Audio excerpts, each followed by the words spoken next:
Glória a Deus! Hoje é 12 de outubro, terça-feira, nosso devocional do Peregrino rumo ao céu. E o tema de hoje, sabedoria divina. O apóstolo Paulo, quando esteve em Corinto, procurou levar a eles uma sabedoria desconhecida, a sabedoria de Deus. O que levará um homem a ser salvo não é a sabedoria humana, e sim a sabedoria divina. A salvação começa com a destruição de toda pretensão humana sobre aquilo que lhe está acima do entendimento. Pois está escrito: destruirei a sabedoria dos sábios, aniquilarei a inteligência dos instruídos. 1 Coríntios, capítulo 1, verso 19. O próprio apóstolo Paulo, mesmo sendo um homem muito culto e instruído, precisou se desfazer de toda pretensa sabedoria humana para receber a sabedoria da revelação de Deus. Lemos: Faço-vos, porém, saber, irmãos, que o evangelho por mim anunciado não é segundo o homem. Porque eu não recebi nem o aprendi de homem algum, mas mediante revelação de Jesus Cristo. Gálatas, capítulo 1, verso 11 e 12. Paulo teve a revelação do Evangelho diretamente do Senhor Jesus Cristo. Nenhum homem o havia ensinado.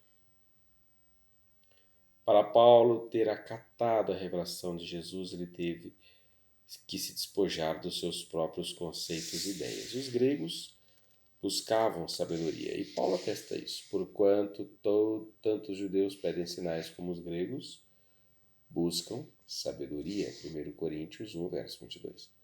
E Paulo está apresentando aos gregos de Corinto e a todos os que circulavam por aquela cidade portuária que para se ter sabedoria divina é necessário se despojar da sabedoria carnal. Paulo, quando esteve em Corinto, disse: a minha palavra e a minha pregação não consistiram em linguagem persuasiva de sabedoria, mas em demonstração do Espírito e de poder, para que a vossa fé não se apoiasse em sabedoria humana, e sim no poder de Deus. 1 Coríntios, capítulo 2, versos 4 e 5. Paulo não procurou impressionar os seus ouvintes amantes da sabedoria, usando recursos de retórica, mas sim levou a eles a mensagem da sabedoria divina, que, para ser absorvida e vivida, faz necessário a humildade. Porque nada decidi saber entre vós, senão a Jesus Cristo e este crucificado. 1 Coríntios 2:2. As vãs filosofias decretam taxativamente sobre assuntos aos quais desconhecem. Deus apresenta a sua sabedoria que despoja toda a sabedoria mundana. Quem quiser ser realmente sábio deve se ajoelhar ante essa revelação divina. A sabedoria de Deus foi revelada ao mundo e esta sabedoria é Jesus Cristo. Entretanto, expomos sabedoria entre os experimentados, não porém a sabedoria deste século, nem a dos poderosos desta época que se reduzem a nada. Mas falamos sabedoria de Deus e mistério, outrora oculta, a qual Deus pré-ordenou desde a eternidade para a nossa glória. Sabedoria essa que nenhum dos poderosos deste século conheceu, porque se a tivessem conhecido, jamais teriam crucificado o Senhor da glória. 1 Coríntios capítulo 2, versos 6 a 8. A sabedoria de Deus, pré-ordenada desde a eternidade, tinha e tem como finalidade a nossa glória, a nossa redenção. Jesus Cristo é a sabedoria de Deus, que, como Paulo disse, não foi conhecida por nenhum poderoso de sua época. Porque se a tivessem conhecido, jamais teriam crucificado o Senhor da glória, antes teriam se rendido a ele. A sabedoria de Deus é, inclusive, chamada pelos pretensos sábios deste mundo de loucura. Mas Paulo nos diz, para os que foram chamados, tanto judeus como gregos, Pregamos a Cristo, poder de Deus e ressurreição de Deus. Porque a loucura de Deus é mais sábia do que os homens, a fraqueza de Deus é mais forte do que os homens. 1 Coríntios capítulo 1, verso 24 ao 25. Jesus Cristo, poder e sabedoria de Deus. A maior demonstração de poder foi dada em fraqueza. Com a entrega de nosso Senhor Jesus na cruz, a loucura de Deus é mais sábia do que os homens. Temos que entender que para sermos sábios, precisamos, assim como Paulo fez, se despojar de nossas arrogantes pretensões sobre o mundo espiritual. Ora, o homem natural não aceita as coisas do Espírito de Deus, porque eles são loucura, e não pode entendê-las porque elas se discernem espiritualmente. 1 Coríntios capítulo 2, verso 14.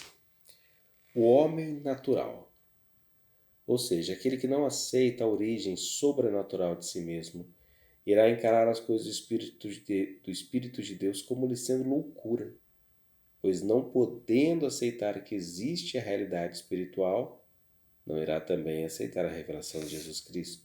Só lembrar que nós existimos a partir do mundo espiritual.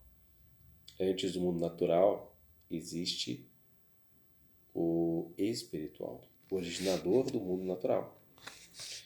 Pela fé entendemos que foi o universo formado pela palavra de Deus, de maneira que o visível veio a existir das coisas que não aparecem. Hebreus capítulo 11, verso 3. O mundo veio a existir pela declaração da palavra de Deus.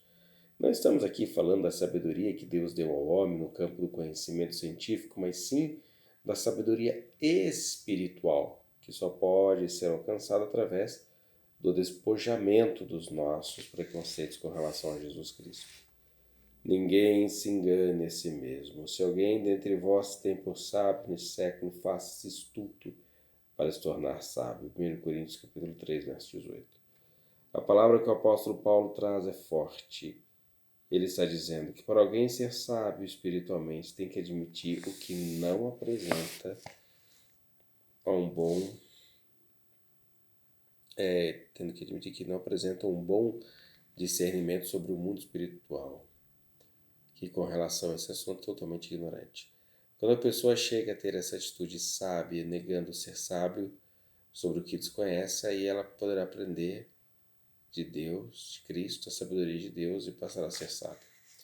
O incrédulo toma a atitude de assumir uma fé no nada. O Deus do incrédulo é o nada. Justamente pelo seu Deus ser o nada, ele só tem como esperança a morte, pois seu Deus nada pode lhe oferecer além da morte. E o seu Deus é o Deus da incredulidade. Diz o insensato, no seu coração não há Deus, corrompe-se e pratica a abominação, já não há quem faça o bem. Salmo 14, verso 1. A incredulidade é um caminho de insensatez. Afirmar que não há Deus é negar sua própria realidade, criada a qual nós estamos inseridos. Outro grupo é o agnóstico. Estes advogam que deve haver algo, mas não sabem de cima do muro e seguem contentes em não buscar ao Deus verdadeiro.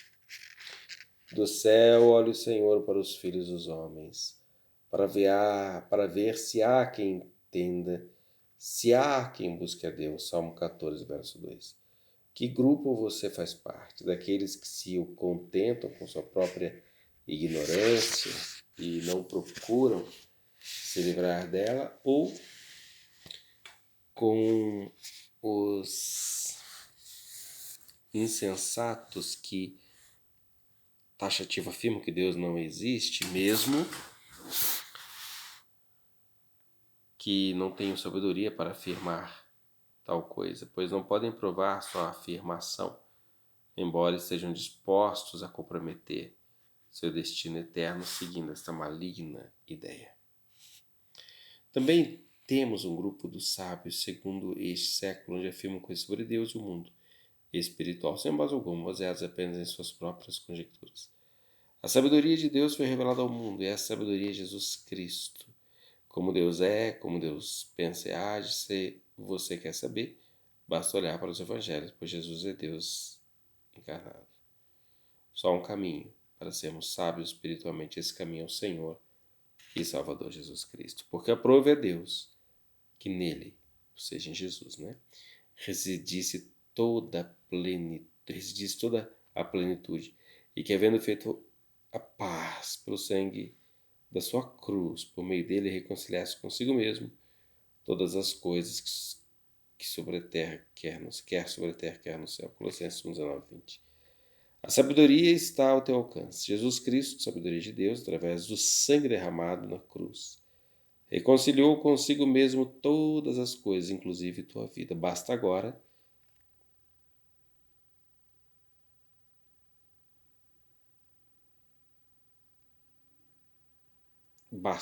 você receber esta reconciliação e passar a ser sábio segundo Deus.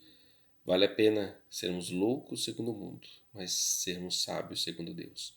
Toda glória e honra ao Rei dos Reis, Senhor Jesus Cristo. A maior honra é podermos conhecê-lo. Visto como na sabedoria de Deus o mundo não o conheceu por sua própria sabedoria. Aprove Deus salvar os que creem pela loucura da pregação. 1 Coríntios 1:21. Depois dessa maravilhosa reflexão, vamos sabiamente orar. Deus Pai querido e amado, em nome do Senhor e Salvador Jesus Cristo, estando pelo Espírito Santo eu oro. Rei dos reis, o Senhor, sendo rico, se fez pobre. Deixou teu trono de glória para receber um novo trono na terra que criaste, a cruz. A maior demonstração de poder foi dada em fraqueza.